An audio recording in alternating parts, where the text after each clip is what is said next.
Hi, my name's Phil. I like talking about politics. In this video, I'd like to discuss the government's latest climb down for another monstrous policy. This time, the attempts to fail to honour the contracts of student nurses who took on frontline work, putting their own lives at risk in order to save Boris Johnson's blushes and our lives. But first, if you'd like to be notified of daily news and politics, please subscribe to the channel and click the bell notification icon. So a few months ago, in order to boost the NHS workforce, which after a decade of neglect was short 100,000 medics and other workers, the government made an offer to some advanced nursing students. Now, if these 25,000 that were approached, nurses and midwives, would agree to act on the front line to take on some clinical duties, then they would be paid a contract up until September. Now, according to the Health Secretary, Matt Hancock, nearly 19,000 agreed to do so. Now, in this climb down, because the government had tried to get out of this contract early, the government had sought to try and prevent themselves looking like the bad guys by saying, well, this is just part of their normal work experience, which it's not. Now, normal work experience, of course, wouldn't be paid because they're doing it under the supervision of a trained nurse anyway. If that student nurse wasn't there, the trained nurse would be doing it.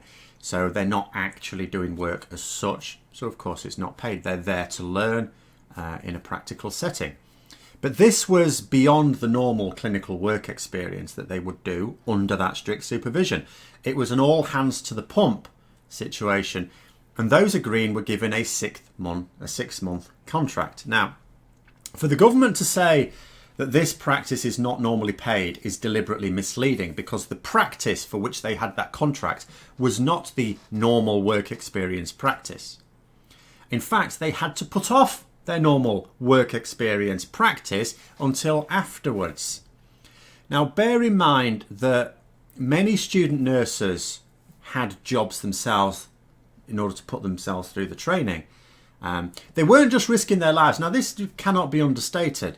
It's going to be naturally a fairly hazardous job at a time like this anyway. But they were unacceptably risking their lives because of the lack of PPE, remember, which is still a serious consideration on its own. But they gave up their jobs that they already had to be able to do this new work on the front line in order to meet the needs of the contract, more specifically, in order to meet the healthcare needs of the nation at the time. And don't imagine that what we're talking about here is a load of young people living at home and you think, well, it might be inconvenient. They gave up their job pushing trolleys around Tesco to do this, but they're not going to be in financial trouble as a result of it. Not that that makes the action right. Not that that makes it right. But what we're talking about is a large number of people who run their own household with children. They're mature students. They have to, feed their children, look after them, pay for childcare in order to be able to do these jobs. They needed the jobs that they had, that they gave up in order to help us out when we needed them. And it's abhorrent to think that the attempt from the government was just to abandon them like this and just say, sorry, we don't need you anymore. You're surplus to requirements, so we're going to end your contract. Now, as the government thought it no longer needed them, as I say, they attempted to cut it short. In other words, the government, more specifically the trusts in England, were reneging on a contract that means those who put themselves in jeopardy to cover the government's blushes and save many of our lives were left without an income. And it's not even like you can just get a job very easily, particularly in the current climate. Because if people hadn't noticed, there's been a bit of an economic downturn. A lot of businesses certainly not hiring. In fact, actually, there's quite a lot of people have been losing their jobs. So there's now much more pressure on those sorts of jobs as well. Hundreds of thousands of people newly out of work, on top of those who were already unemployed before this pandemic, competing for fewer job opportunities. And this sort of behaviour would be unacceptable at any time. And with any group of people. People need certainty with income, especially those who do not have savings to get through a difficult time, which is most people. But what makes it particularly galling, of course, was all the clapping that Conservative ministers encouraged to distract attention away from frontline NHS staff that were risking their lives by not only not giving them the equipment they needed, but in some cases trying to leave them potless. Now, before the U-turn, the government tried, as I say, to justify the action by muddying the waters with the clinical placement aspects of the training. Of course, that's not what the contract was for. It was for actual nursing work on the front line, and the contract included the period of service. Cutting it short is essentially saying that we're making you redundant. But the government said that they weren't making anyone redundant. Naturally, of course, there was political pressure on the government from multiple sources, even within the party to a certain extent. But there was also legal action underway. At the end of the day, contracts were signed. So that I know that there was legal action underway as well. Now, I'm not sure which of the two, or if it was a combination, finally got the governments to rein themselves back from this ridiculous policy. But this is now the fourth major U-turn, along with the NHS surcharge, bereavement scheme and funding for summer meals for children in extreme poverty. And I don't think we've really seen anything quite like this. I mean, a government with a large majority having to drop so many policies that it had previously defended in the strongest terms. Now, sometimes you'll get a government that sort of wants to put a policy in, but it also sort of knows it might not be popular. And it tests the water by, well, we're thinking of this. Or they do a consultation exercise, something like that. No, this was stated, no, we're going to do this. This is what we're going to do. And even going so far as to be getting ministers in each of these cases to argue for this policy in interviews before then being forced to drop them altogether.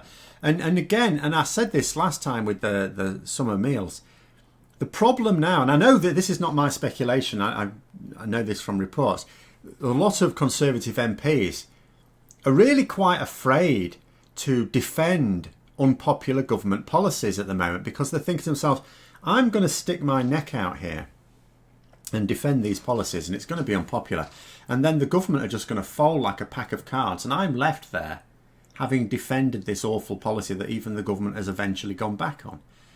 And, you know, any government, a good government can get a policy judgment badly wrong and relent, of course. You know, there is this terrible term in politics, U-turns, and it's always talked about as a bad thing. But of course, if you're going in the wrong direction, then doing a U-turn surely is the correct thing to do. You shouldn't criticise someone for it, and we shouldn't criticise governments when they do it. But it is happening so frequently, and it has to be marvelled at. The thing is that although the reason for the U-turns is to limit political damage from persisting with it, or for, fear of the humiliation of having it forcibly removed by Parliament, because of course, if Labour were to put forward a motion that was supported by enough Conservative MPs, then the government can't stick by the policy anyway, because Parliament will be saying no, because Parliament is sovereign. But political damage is still caused, because while you stick to this policy, and you say you're sticking to it, you're causing yourself political damage. The political damage is never reversed when you change your mind. It's just stopped.